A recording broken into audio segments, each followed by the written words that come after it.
Inakuwaje tongo nguvu, mimi naitwa presenter Ali, napita nao since day one ndani ya masuala yote ya burudani in the entertainment scene. Nasalia kwa the entertainment pia, and by the way the A is always for amazing. Asante sana kwa wewe ambaye siku zote una show love kwa kusubscribe kwenye channel ya presenter Ali. Lakini leo nimekuja kupiga story na Shehe, mwanangu nguvu sana. You guys always love him. Kila wakati mnaniuliza Cassypool atarudi lini. How are you doing my brother?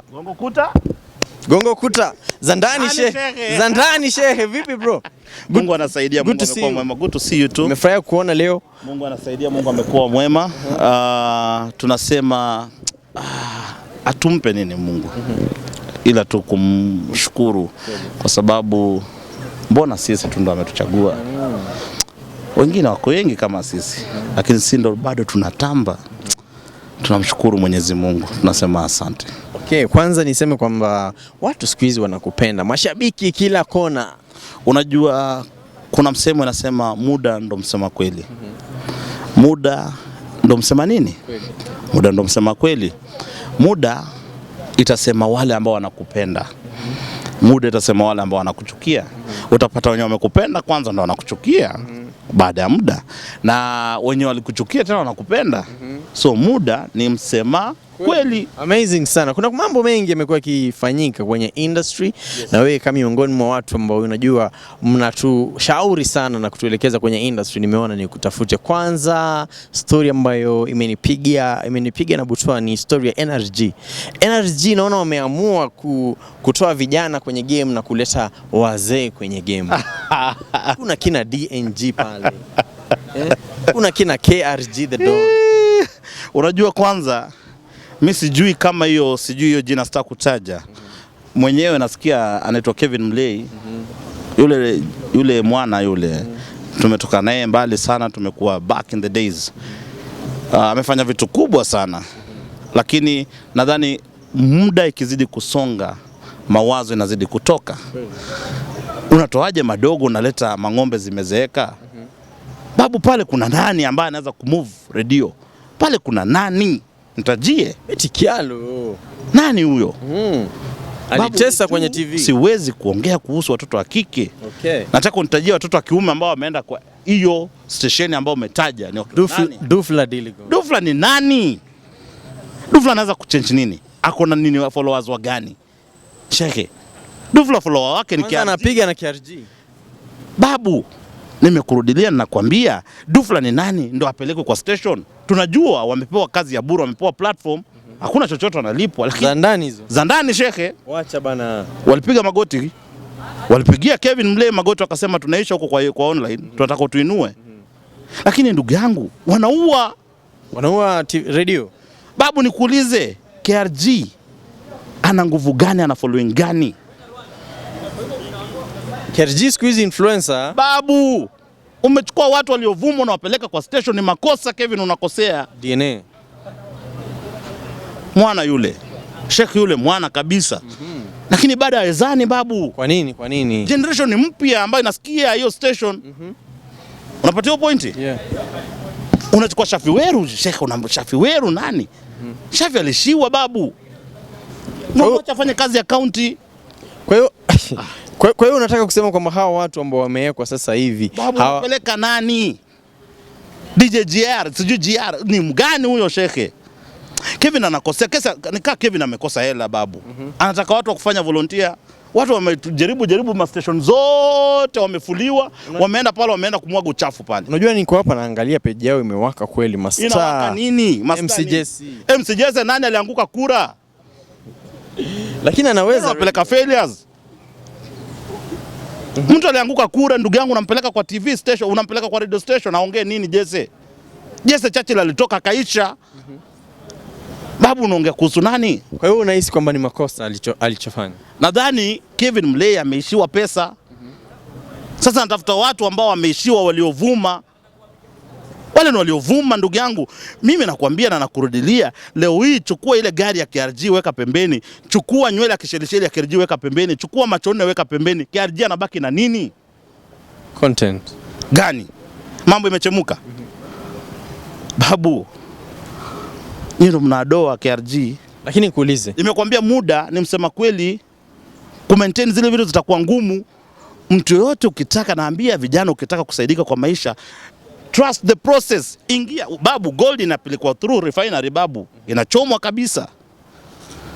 Kaje amepita process gani kama sio kubeba Dufla kama mtoto wake? Alafu Dufla yule dogo anaandika, anasema ati sijui ambia Cassypool asiniongee. Dufla anamwambia nitakuongea na ukicheza pia nakupiga mwili.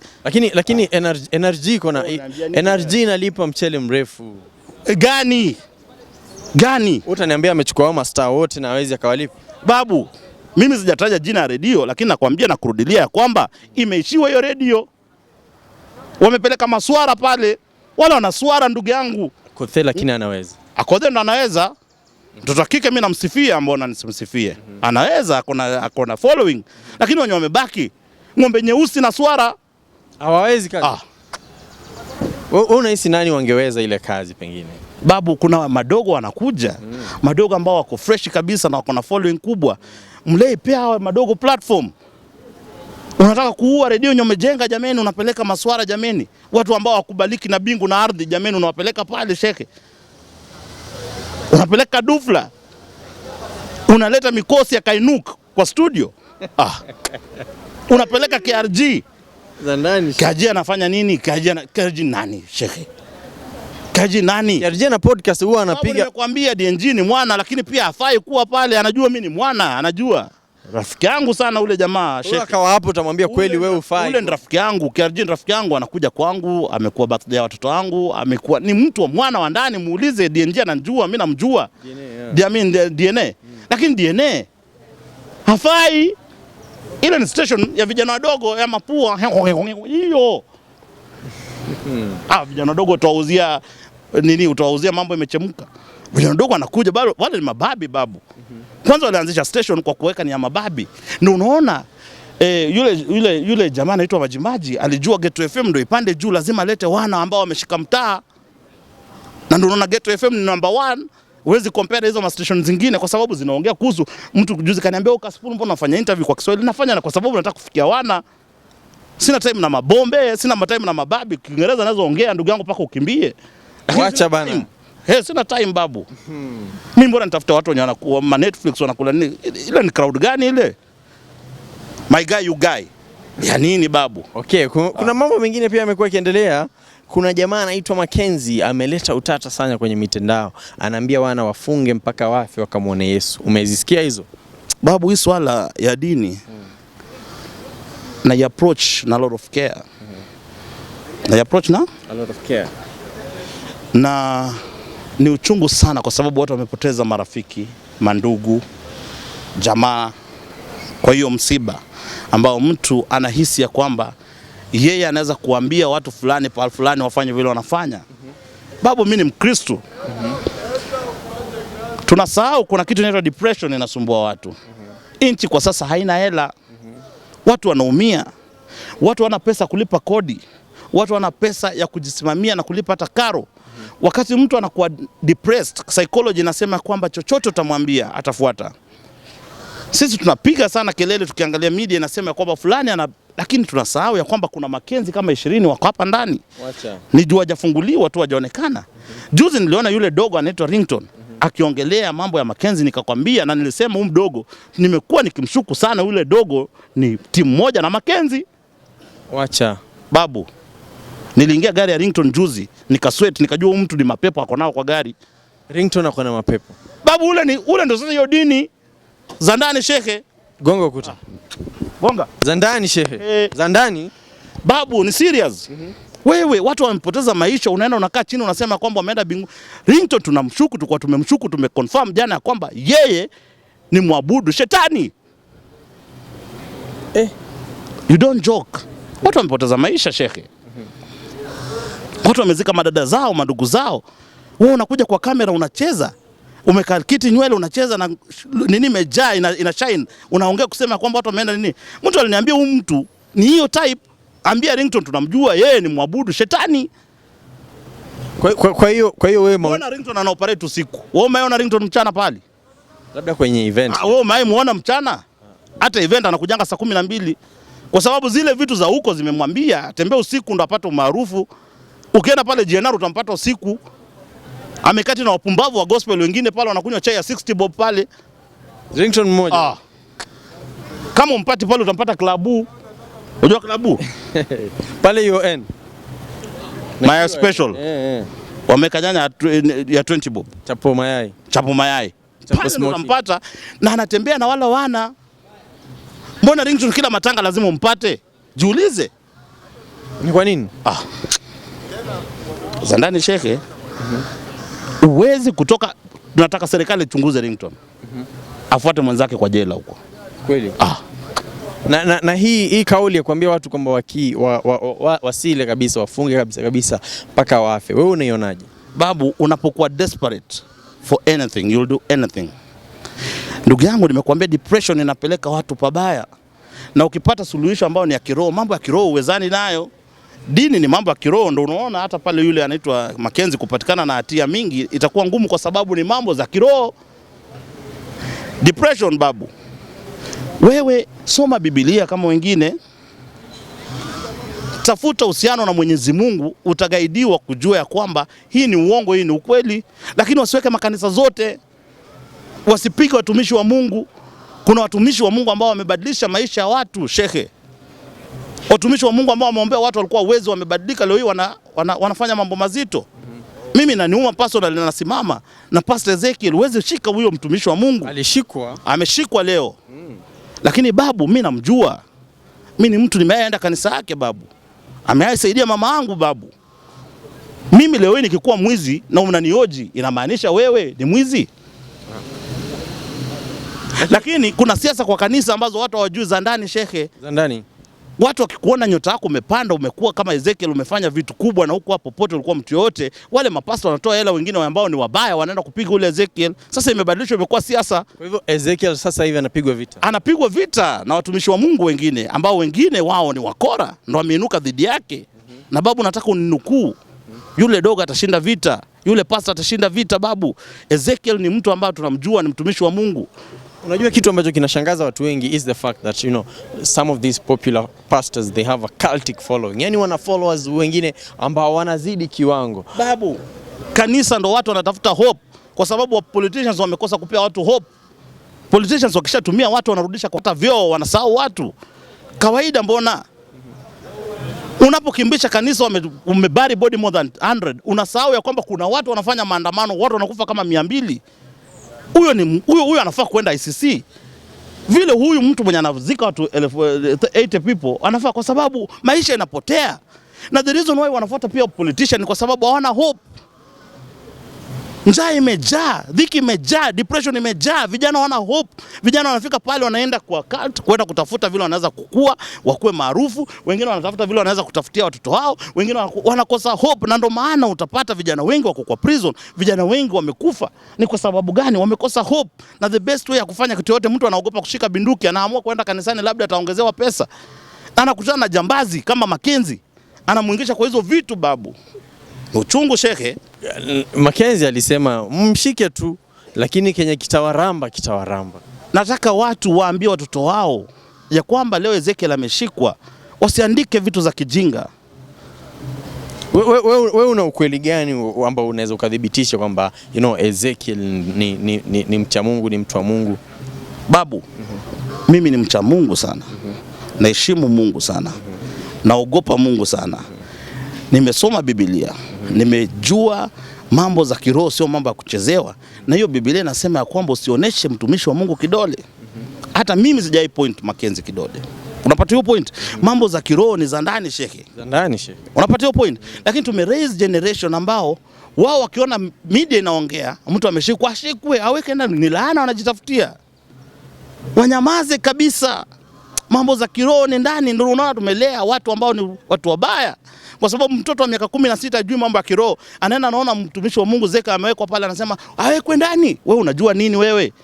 Wewe unajua nini? Na uko karibu na mama yako, bado uko hapo chini unalishwa kama kuku. Wewe unajua nini wewe? Nyamaza. Na wazazi waambie watoto wao, social media usikue haraka wa kuandika kitu kwa social media, unatafuta laana kwa nyumba. Na ndio maana unaona tumelea watoto ambao wanapiga wazazi wao. Tumelea watoto ambao wanasimamia wazazi wao na wapoint. Kitambo sisi tungeweza kupoint, hata tungeweza kurudisha mama zetu. Na ndio maana tukua generation tuko safi. Sasa hii generation ya sasa hivi unaweza compare na ya kitambo? Hawezi. Kwa sababu watu wamekataa kumcha Mungu. Kanisa ziko, watu wasiongee kuhusu kanisa na mosque. zinabadilisha maisha shekhe. Wewe nani Ezekiel ashai kubadilisha maisha yako pengine? Babu, mimi namfahamu Ezekiel, nimemwatch, nimemfuatilia, ninarudia na nasema na naangalia kamera ya kwamba yule yuko innocent. Na ni kwenu waninukuu. Unapatia pointi? Amebadilisha maisha, watu wameenda wagonjwa wale wamepona. Ile nguvu ambayo iko mingi ya kupigana na Ezekiel waweke kwa wanasiasa ambao wanachukua watoto wenyewe wanawapeleka maandamano, wanakufa. Watu wanakufa babu. How many maandamano watu wanapigwa risasi wanakufa na tuongee. Tia gesi za kichwa. Watoto wangapi wamekosa hope, wameenda kuchukua binduki wanaenda kushoot pale wanawawa na tuongee. Wangapi wako kwa jela na solele hawaongei. Wangapi wanakufa njaa, depression inawaua. Kwa hiyo unahisi kwamba serikali kuamua kwamba itakuwa inashika viongozi wa kidini, kazi wabadilishe maisha ya watu, tutapunguza hii. Wazazi waamuke, wachukue majukumu ya kuonesha watoto ya kwamba tulikuwa tunaanza kwenda kanisani, wajue knowledge ya Bible, wajue kuomba Mungu na kuwa na uhusiano mzuri na Mwenyezi Mungu. Ndio watajua kwamba hii tunadanganywa, hii hatudanganywi. Kila mtu ana ubaya yake shekhe. Hata kila pahali kuna wanasiasa wabaya na kuna wanasiasa wazuri. Kuna maaskofu wabaya, maaskofu wazuri. Kuna mashehe wabaya na mashehe wazuri. Lakini haimaanisha kwamba kila shehe ni mbaya, kila pastor ni mbaya. Alafu mnatana vita kwa sababu huyu mtu amekuwa mkubwa. Nakwambia vita ambayo inaelekezwa kwa Ezekiel ni vita kubwa kwa sababu ni mtu ametoka from nowhere, ameinuka babu. Alijaza Kasarani juu. Ninaweza kuambia for free. Liko any politician. Wale wachungaji wengine ambao ni wakora ndo wanatumika kwa kufuruga. Kwa hiyo wale ambao sio wa kweli ndo wanatumika kuangamiza hao ambao. Ukipanda juu shehe, ukiinuka juu tu kidogo hivi, vita inanuka na wewe. Mimi tu mbwa ya kawaida, wangapi wamenitumia SMS wananitusi. Uchungu tu ni Cassypool kwa presenter Ali. Mtu amekuwa kiomba miaka nenda miaka rudi akuje kwa yali. Mimi sikumkosoa mnyema, mimi naingiliana naye wapi shehe? Hamna. Sasa mimi ananipiga vita kwa nini? Anaandika pale chini pia kwa comment anasema wewe mjinga utaisha, sijui nini. Watu wana roho ya husda na wako wale pia ndo wako kwa makanisa kule. Unapatia pointi? Unapoinuka juu, ukipanda juu, unajenga maadui wengi na marafiki wengi. Lakini msema kweli nini? Ni muda, na wale wenye wako na roho ya husda wakai. Watu na roach. Kuna mtu anakuchukia tu Ali na hajai kuona, hajai kuongelesha. Lakini anasema ule Ali mtiaji ule anatumia jina zote. So vita za Ezekiel ni kubwa sana kwa sababu zinatoka kwa wale ambao wanafanya nini? Nilikuambia watu wenye watakuua ni hao watu wa online media wenzako. Mimi nakuuia wapi? Si mimi nataka interview. Mimi mtu mwenye nitaua ni mtu mwenye tunacompete naye kwa hizi vitu. Hakuna mtu mwenye atakuwa kama mfanyi kitu moja yenye ni the same na yeye. So vita inatokananga na mtu mwenye anafanya the same. Na ndio maana nilikwambia kwa Ringtone ukienda wasanii wanaenda kula nyama huko kwa Ringtone. Ringtone anapika mayai peke yake. Kwa nini? So atamwekea sumu. Anakulia huko ndani. Anapika, anakuja hapo anashika tena kwa meza na ameweka kamera pia akipika kwa sababu wajua mtu atamtupia nini. Uliza watu wote wakina umejuaje? Ezra DK wote wanaendanga huko kwa Ringtone wanachomewa grill ya nyama. Wakimaliza wakipeleka pale kwa meza pale. Ringtone anapika mayai peke yake. Anaanza kukula akiwaangalia. Pia ni sheria hizo. Watamwekea sumu. Ringtone ananiambia hawa watoto wataniua na wajua. Na mbona ana hang out na watu ambao sio marafiki zake? Kwa sababu ako idol. Alafu matime zake za usiku anatafuta mmoja wa kutoa kafara usiku, atatoa very soon. DK vile anainua mguu ule ndo atatolewa. Niliambia DK wachana na Ringtone. Wachana na Ringtone. Utatolewa kafara. Kwa sababu kafara inapenda watu wanono kama sisi. Hivi ndo maana wewe una ukaribu wote na Ringtone. Mimi naona na mtu. Shaka mimi naona natembea na mtu. Sitembeangi na mtu. Wewe mara ngapi umefanya interview unatembeanga na nani? Peke yako. Solo. Ukitaka kwenda mbali tembea peke yako. Nimekuambia watu online ndo watakuua. Ukitembea peke yako unaweza kuwatakiwa mabodyguard nini. Wajui mtu mwenye anakupeana ni mtu anakujua shehe. Wacha kupeleka watu kwa nyumba yako vile Ringtone anapelekanga watu kwa nyumba yake. Ringtone pale kwake by the way akitoka wale watu wakitoka wakina Ezra wanapigwa search. Wakitoka before God. Na wakiingia pia. Wanainua mikono maboko likolo. Maboko likolo niweka mikono juu. Maboko likolo. Wanapigwa pa. Juzi msanii ambaye siwezi kumtaja alikuwa amebeba tomato sauce kwa boxer. Wasanii wanaumia shehe. Kwa Ringtone hapo. Ukienda kwa boma Ringtone anaumbwa kichaa German Shepherd. Wacha. Za ndani shehe. Za ndani shehe. Uliza wale wasanii umbwa kichaa. Mbona umbwa inakuwa kichaa? Sio ndio sasa imeshika vitu. Na inauma ama inatoa mate kwa mdomo. Babu. vitu kuna vitu vingi vinaendelea kwenye nakwambia. Tembea town ukikutana na Ringtone mchana, njoo nikupe hela, piga naye picha. Ngapi? Lakini ukitoka saa 2 utampata pale amepark gari yake saa 2 ndo matime yake. Watu wa giza. Ndio huyo Ringtone. Ringtone tumemjua kwenye gospel kwa miaka zaidi ya 10. Kwani nikuuliza, siku kuna watu ambao wanaabudu masanamu na wako kwenye gospel wamejificha? Wacha. Wangapi ambao wako kwa gospel? Wacha. Na wanafanya vitu mzuri kwa gospel na gospel inawatambua. Na unawajua kabisa. Ni mashoga kabisa wanaimba. Wanaimba kwa praise and worship. Kama shetani hakuwa shoga, wewe unakuaje shoga?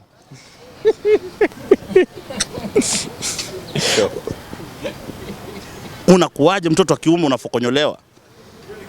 Unatokaje umekuwa na pride, unatembea na mandevu, unatembea hata kufonyolewa sio shida. Shida ni wakati nyinyi mnakuwa na romance, mandevu kwa mandevu inakuaje?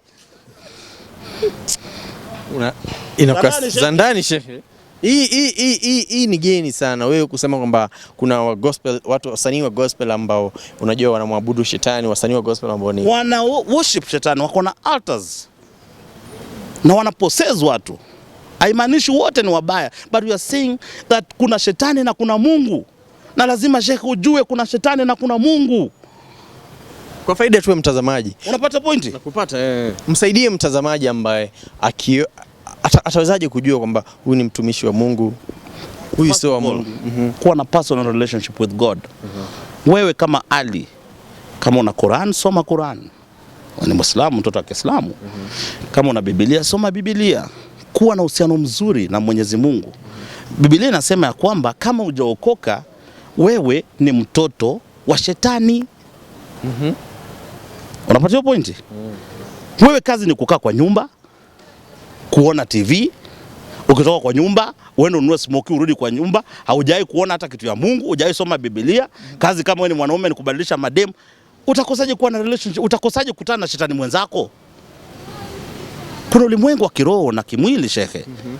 Watu wengi wako kwa ulimwengu wa kimwili. Na ndio maana unaweza kupata mtu amekuwa possessed by devil. Unashangaa watu wanamsifia ubingwa, anabadilisha mademu kila saa, kubadilisha tu kila saa, kubadilisha kwa room. Ati nitoka na ule nikarudi na huyo. Ule bingwa nini is possessed. Unapata hiyo pointi? Huyo mtu ana need spiritual intervention. Na angalia wengi ambao wanafanyanga hivi hawananga chochote. Ukiwashika hivi watengize hivi ni shilingi 20 na nini na receipt ya lodge. Na shetani anahakikisha unapata paka pesa ya lodge, lakini unazipata kununua viatu babu. Ndani shekhe. Ushawahi kumtingisha nani pengine? Kuna wasanii ambao wanavaa vizuri, wanatembea vizuri, lakini kuwashika hivi wafanye hivi 20 bob inaanguka. Na lodging ya 1000 hapa Ngara ndugu yangu. Shetani anahakikisha unapata ya lodging lakini uweze kupata kubadilisha maisha. Hata ya kula. Na ndio maana kuna wasanii ambao wako talented, nyota yao iweze kuwaka ndugu yangu. Kwa sababu gani? Wameshika, wamefungwa. Wako kwa ile kifungo ndugu yangu. Kifungo mbaya sana shekhi. Unafanya ngoma watu wanasema lyrics ziko kali, wewe ni msanii mkubwa, lakini ndugu yangu uko kwa kifungo. Wewe ni mtoto wa Kiislamu unajua babu. Una need kusomewa hiyo Quran ama kwenda kuombewa utolewe kutoka kwa hiyo demonic spirit. Na ndo naambia wazazi, ambieni watoto wenu wasicomment, watapata laana. Ukiona mtumishi wa Mungu ameshikwa, wachana nayo. Unapata shekhe? Nakupata shekhe. Tuachi hiyo kwa sababu hii ni ndani sana. Unajua naweza kuingia ndani usipate kusikia. Sasa ni za ndani shekhe. Tuachi tuongee kitu kingine. Unajua napiga story na Cassypool, jamaa ambaye anakuwa anafahamu mambo. Kwanza watu wanauliza, na hizi za ndani Cassypool huwa anazitoa wapi? Una story nyingi afu unakuja na za ndani, yani zaidi ya tunavyofahamu. Inaitwa kukua na miaka 38 kwa hii dunia ni ngumu sana ndugu yangu. Hata wewe inafaa uombe sana ndio ufike miaka yenye nimefika babu. Na kuna wenye wamenitangulia. Wanaelekea 50, 40. They don't take it for granted. Ukishakanyaga 30 umeanza kusonga babu. Kuna watu hajafika 30. Kuna vitu sisi tumeona, tumekuwa kwa usanii, tumekuwa kwa kila kitu tumeona. Busara imetufundisha tunaheshimu na kukaa na wazee na kuongea. Babu siku hizi za ndani zinanifikia na pigi wangu wa simu natumiwa tu. Kwenye simu, kwenye WhatsApp hivi. Naambia piga picha, niko na picha wasanii wameinua mikono. Wamevaa nguo nyeusi. Za ndani wanapigwa sachi. Wakishakula. Wakishingia kwa Ringtone. Mtaniibia hapa. Unadhalilishwa wewe mtoto, wewe msanii unadhalilishwa juu ya nyama na ugali. Tunaenda kwa chairman. Chairman amechukua sayo Biblia, anazungusha kwa kichwa hao hivi. Naenda anajua anataka kukula. Nimekwambia DK, mwambie DK asiende huko, yeye atatolewa kafara. Kwa wasanii wanono sasa nani amebaki? Ngoja kwanza. Juzi Eric Omondi ameenda Kisumu. Naweza kuambia kabla tujaenda, DK ni msanii mkubwa sana. Ni artist mkubwa sana. Na nilimtafuta nikamwambia DK, jitenge na kikundi ya wasanii ya chairman na wacha kufuata ng'ombe nyeusi ambayo haina nyota inaitwa Bahati. Utaumia shekhe. Ni Bahati anang'aa sasa hivi. Bahati ni ng'ombe nyeusi haiuziki, lakini anatumia nyota watu. Sasa saa hii atatumia nyota ya DK. Na kama ni uongo, angalia, ataambia kichwa ametoa ngoma na DK, ndo achukue nyota ya DK apande nayo. Hivi karibuni utakuwa na ngoma ya DK na ametumia nyota ya DK kuenda. Mbona asifanye ngoma yake solo? Inafika kwangu una nyota, unatafuta msanii ako na nyota, unatap kwa hiyo nyota, na nakwambia weka macho kama ngoma itatoka ya DK na Bahati, ukuje uniulize ni kwa sababu gani Bahati anaenda kuchukua nyota ya DK ndo atoke nayo. Maskini wa Mungu DK ana mawazo ndugu yangu, anachoka tu akinua nyota ichukuliwe alafu apigwe atolewe kafara. Babu, nyota itachukuliwa lakini akienda kwa Ringtone atamtoa kafara. Babu, Ringtone ameikosa makatanga gani? Ndugu yangu niukuulize gani? Hata adui wake yule anajiita Papa Dennis alikuwa adui wa Ringtone sana. Mimi nilikuwa na Papa Dennis. Yeye ndo anakuwa chairman wa matanga kupanga. Juzi aliniambia umenikasirisha, umeongea, nikamwambia Ringtone sijakasirika, usikasirike. Watu walisema ulikuwa umeenda kwa Ilagosa paka unataka kupiga picha na maiti. Tunaosha maiti, unatafuta kiki na maiti shekhe. Za ndani shekhe. Ndani shekhe. So Ringtone alifanya upuzi kusema maneno ya Mckenzie, tumemjua. Tunakujua wewe Ringtone, tutakuchunguza wewe. Yes. Eric Omondi alienda paka Kisumu. Aliona maandamano ya Nairobi hayatoshi. Mbona siku hizi tena nimeanza kumpenda yule Eric? Eric ako sawa. Ako sawa? Ako sawa shekhe. Ako sawa, nilikwambia Eric akisimama na Jalango kesho wasimamishwe pale Lang'ata. Jalango na Miguzi nagongana tena nyumbani shekhe. Eric atawina sumu. Wewe uhisi kama Jalango anafanya kazi wewe? Jalango anafanya kazi lakini.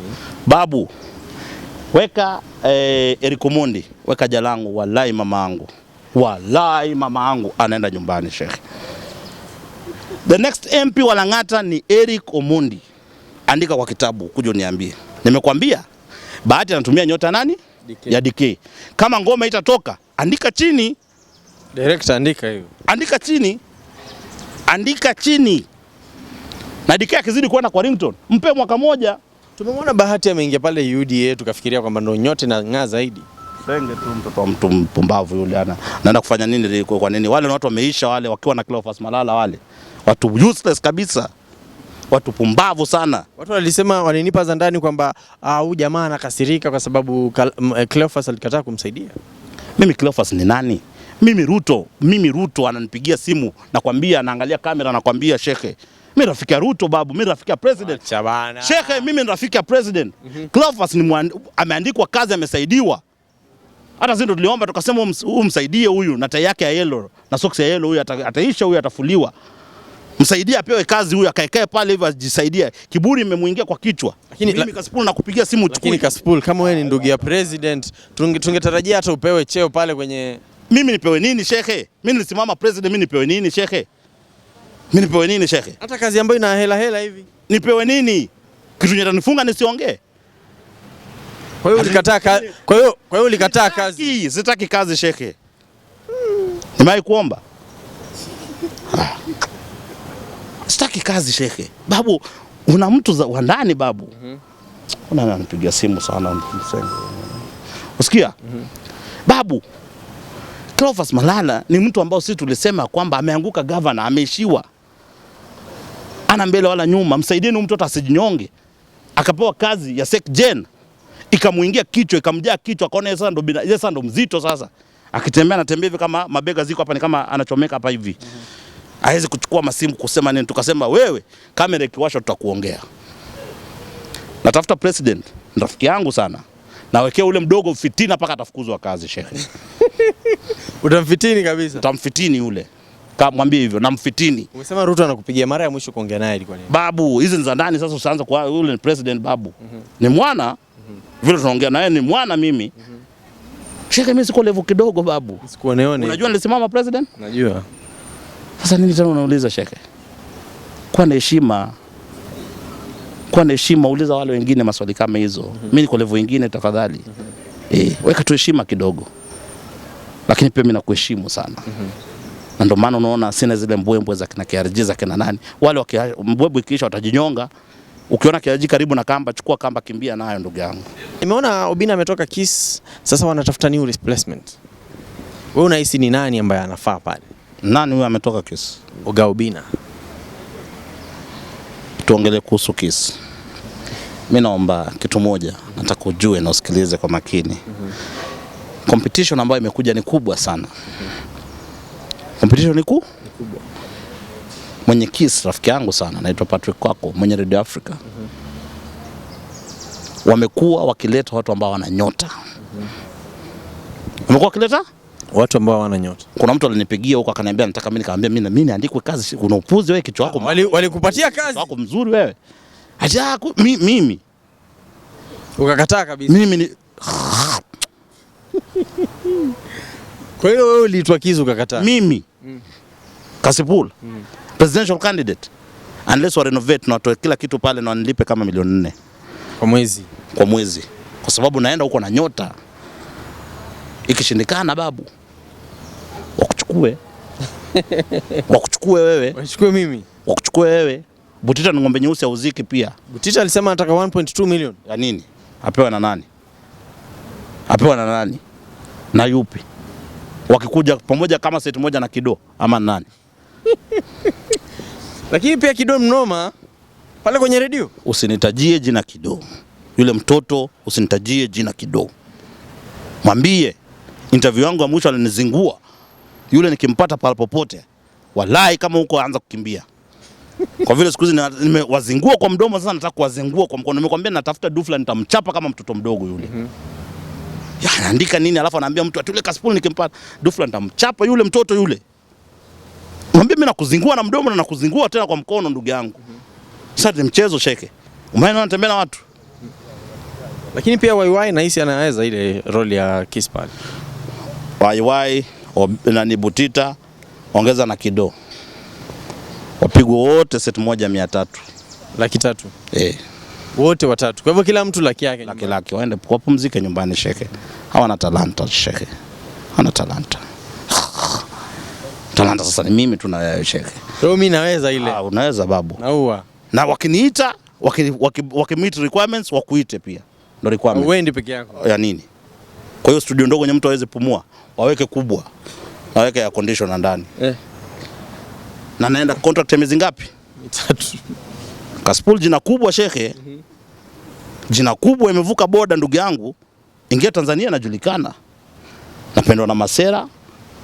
Napendwa na madada na mabinti. Nimevuka boda sheke. Mmoja navuka boda na ingia Ethiopia. Watu wanashangaa nasema Cassypool nawaambia ndio mimi sheke. Nimekuwa huko juzi na sasa namalizana na yeye nachukua ndege babu. Unaenda Ethiopia kufanya nini? Na sitapiga picha. Umewahi kusikia juzi nimeenda South Africa nimepiga picha nilikwambia? Hujapiga. Nimewahi kuambia? Nimetoka hapo nimekimbia France nimewahi kuambia? Sitakuwa na pressure babu. Za dunia zinaisha. Sita kujinyonga. Nataka nikianguka nikuwe niko bado chini pale. Lakini sasa nikuwe nimejipandisha juu nimepiga mapicha manini kiishiwa. Naenda kuchukua ratandat na kunywa. Willy Paul amemrudisha Miss P, msanii ambaye alikuwa amesainiwa hapo awali. Willy Paul mshikaji wako sana. Unasemaje? Willy Paul sio mshikaji. Point of correction. Willy Paul ni msanii mkubwa. Lakini kila siku nasisitiza namwambia Willy Paul fanya muziki. Wacha kutembea 24/7 uko gym. Adigo anakufuata nyuma. Hawezi kuwa wanaume wawili mnafuatana kwa gym. Utaanza kushtuka tena tujuza mnafuatanaje tena. Willy Paul anafaa kufanya muziki kwa sababu yeye ndo the most talented artist in Kenya and East Africa. Sasa Diamond ataosha Diamond asubuhi. Wacha bana. Wallahi mamangu. Mpe mtu yote Afrika mzima. Willy Paul ana vocals babu.